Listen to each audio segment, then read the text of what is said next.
Everyone, welcome back to my channel. कसे आहात तुम्ही सगळे? अपेक्षा करते खूप मस्त आणि मजेत असाल.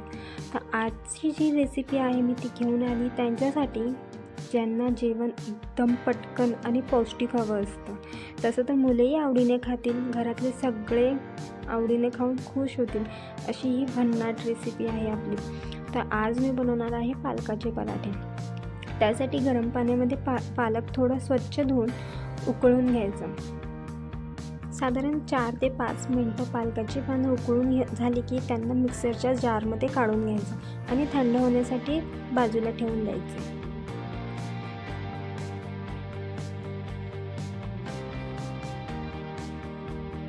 पराठे चवीला अप्रतिम लागण्यासाठी त्यामध्ये लसणाच्या पाकळ्या घालायच्या. 3 ते 4 बारीक मिरच्या कापून घेतल्यात आणि त्या घातल्यात आणि 1 चमचा जिरे आता हे सर्व मिश्रण पाणी न घालता मिक्सरला बारीक प्युरी करून घ्यायची.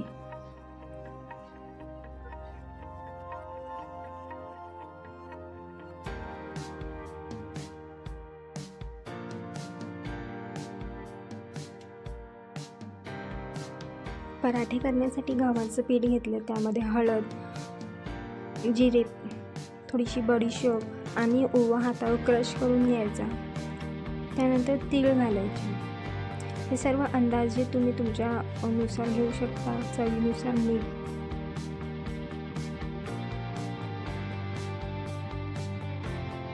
जी प्युरी केली होती ती टाकायची.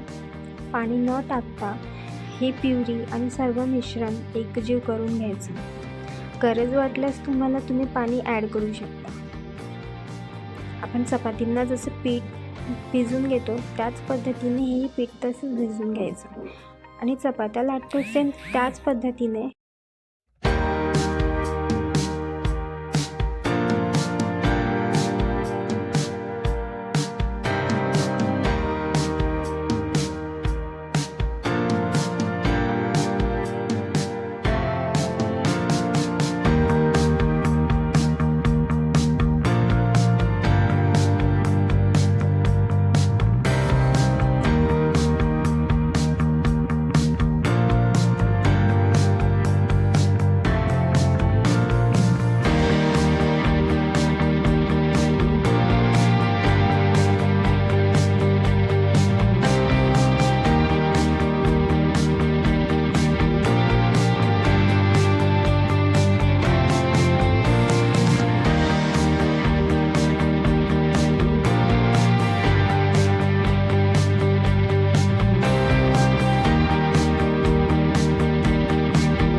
चला, पालकाचे पराठे तर झालेत.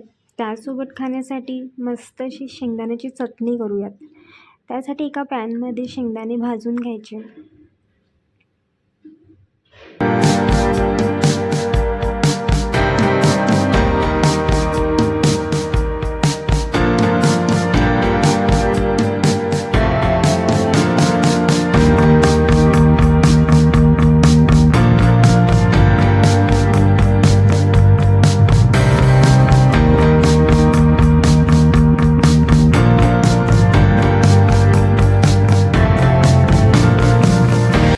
चला, शेंगदाणे पण भाजून झालेत. त्यांची जमेल तितके साल काढून घ्यायचे.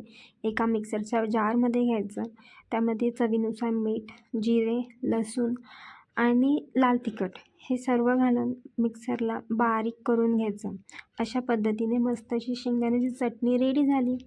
आणि पालकाच्या पराठ्यांसोबत ही चटणी चवीला खूप छान लागते. चला तर मग व्हिडिओ इथेच एंड करते. व्हिडिओ आवडला असेल व्हिडिओला लाईक करा, चॅनलवर नवीन असेल तर चॅनलला सबस्क्राईब करा. भेटूयात अशा एका भन्नाट रेसिपीसह पुढच्या व्हिडिओमध्ये. तोपर्यंत बाय.